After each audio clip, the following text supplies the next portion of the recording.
Let's small talk a little bit about this unhappy affair my research has gone into, and you'll find in my videos. One of the things I'd like to bring up is that the White Album came out November 22nd, 1968. That was its release date. You can verify that on Wikipedia. It has about it not only the status quo that the Beatles introduced, which was a haven for extremely rich junkies who were working and maneuver through France and international Europeans, setting up Lenin's Houdini. But it was rumored to be white because Japanese use white for mourning. Yet the inside jest of titillating Japanese women with the inside joke. It comes with bang, bang, shoot, shoot, all the children sing. It's closer to the mark and more exhibitionist of what they were doing when they led Kennedy through a hogshead of real fire. There was a fellow, notorious exploiter of me as a child, named Marslack, who introduced me to Frank Zappa, and asked Zappa on his limited hangout tour about Broadway the hard way, and I was working the script object to death. Was he asked him about this, you know, cross-referencing microorganism tail connecting the cosmic through a water drop.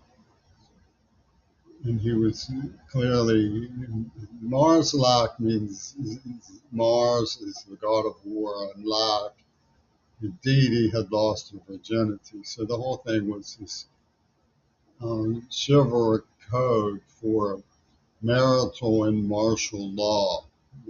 Marital law, martial, the two virgins, first of all. Then Zell, Lenin, Uspensky, and Zelensky, the two bloods behind the depopulating scene. Um, Mongol. And King Obama represented the um, denunciation of the scapegoat. And the inside joke that Seattle was playing seems to hail to the idea that what they did pertains to a bygone age. It's water under the bridge. That forgetfulness will serve as clemency. That if it's forgotten, it means it's therefore forgiven. Well, they like to say the revolution will not be televised. Well, it's the fascist revolution that wasn't televised. It should be put. It was mis-televised. Fascist revolution was mis-televised. Now, when you look at um, the brain attack that they instigated through Zappa's loosening of freedom of speech in order to descend with the present system of psychiatric political correctness. You see that they had a venture going on multiple levels. Beat Takeshi Kitano is a man who can't make up his mind of whether he's a comedian or a brutal cop. He has a film about a deaf kid in the Pittsburgh, which is sort of a tedious remake of The Endless Summer, which was tedious in and of itself. And what they do is they get you into a sort of you know what we think of you, and since it's not justified, you get deprecating to keep the peace. And this is um, Bengali auto speak from Brecker. They implanted scavenged teriyaki of their horrible cruelties to what they like to call an abject deaf child hostage who they were dragging through glass and other things that made Harvard laugh um, uproariously. So the ruminators of the VA impinged a forged memory bank that they said, like Nabokov's book, Speak Memory. They had the soundtrack implanted and they were listening at natural language systems at Carnegie Mellon. And this was back in the days when they were denying that John Schulman was ripping off the federal government, which I knew. You know, the ZEOs own the FBI. The FBI can't make a move. May I, Zeopolis, may I? Yes, you may, or no, you may not. And they had conspicuous tall tale tellers on hand who used me in a biblical sense as a hostage child and humiliated me to back up their claim that I didn't know what I was letting on about. So Takeshi Kitano was being both brutal cop and comedian at Midori's Teriyaki, it seems. There's words for these sort of things in brain anthropology, but as the Ruminators knew when the Ruminators forged this implant, which they extruded through natural language systems, the Carnegie Mellon, they knew that I didn't know the words of brain anthropology because they had never taught me sign language. I was rescued by a deaf girl with Down syndrome, finally taught me sign language so I could go back to school and learn about anthropology. I'll show you one of the things I know.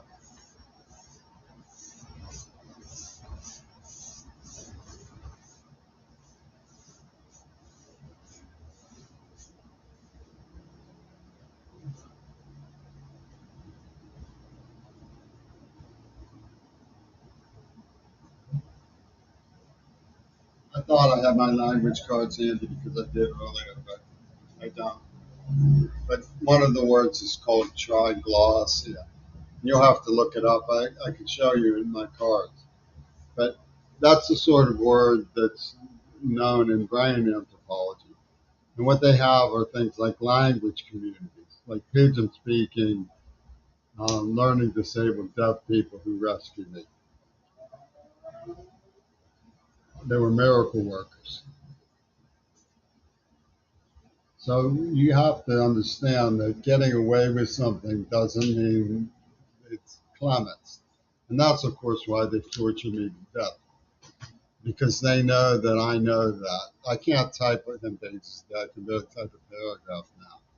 But I hope you'll look over my most recent paragraph in Substack because it is pretty sum up of the situation with the way that Shifty switches gears from legal argumentation to political maliciousness, which CEO auto buys into. I mean, the Democratic Party of Kamala Harris demonstrated their capacity to use AI for Hollywood to just pick off a symbolic piece of human toast. Because they're saying, you know, I fill all the bills. I'm blonde, nice blonde boy, they used to call me. Goyim. You know, my father was on Bush's ship in the Navy. He has a book over here. I got a book of his over here where he was with Eisenhower on the peacetime uses of atomic energy. He was a humanist. See, that was what my paragraph says. Is, you know, they can't draft a 9-year-old who they used for Michael Raven's favorite scene and disabled by the time he was 11 because they're not eligible to be drafted, much less in an illegal war operation. Yet they did it anyway. How did they get away with that? By shifting the category to humanism. You see, humanism, Franklin Graham says, is the greatest threat to America since communism. So they bring down the fire and brimstone. It's holy war. Get it? It's not ejaculating on a sleeping 9-year-old to embarrass and humiliate him when they drag him through glass and sell pictures to Yoko Ono. It's holy war against this humanist who doesn't understand the um, Christianity of the Holy Cross dressers of Seattle's gay poseur clique at UW Dialectical, being shifty with the shell games of meaning. Legally, you can't draft an 11-year-old who's disabled. And what was all of this about, it turns out? All of this was about forging my name on a crime they committed and pretended that they represented the victims. It's pretty clever. Britain had years and years and years of brilliant people at Oxford studying Warcraft, and they came up with this with the Italian futurists. T.D. Ouspensky called it their super production. In New Age newspaper sometime in the 1990s, one of his colleagues, in an article called Letter from Russia, uh, one of his colleagues after his article calls it a super production. So this is just small talk, but people used to accuse me of bantering. You see, banter is basically keeping the memory of atrocity alive in the hopes of capturing the perpetrator or at least discrediting their influence over our society, which is jeopardized. If you think about it rationally, a disabled 11-year-old wouldn't be drafted in a war operation by the U.S. Army because, and certainly not because in the name of a chivalric code. It's not chivalry. Now, Pope Carl. It's not chivalry to torture and abuse and draft as an example to sacrifice in a holy war because you can't get away with it legally. You orchestrated politically with people like, oh, King Crimson.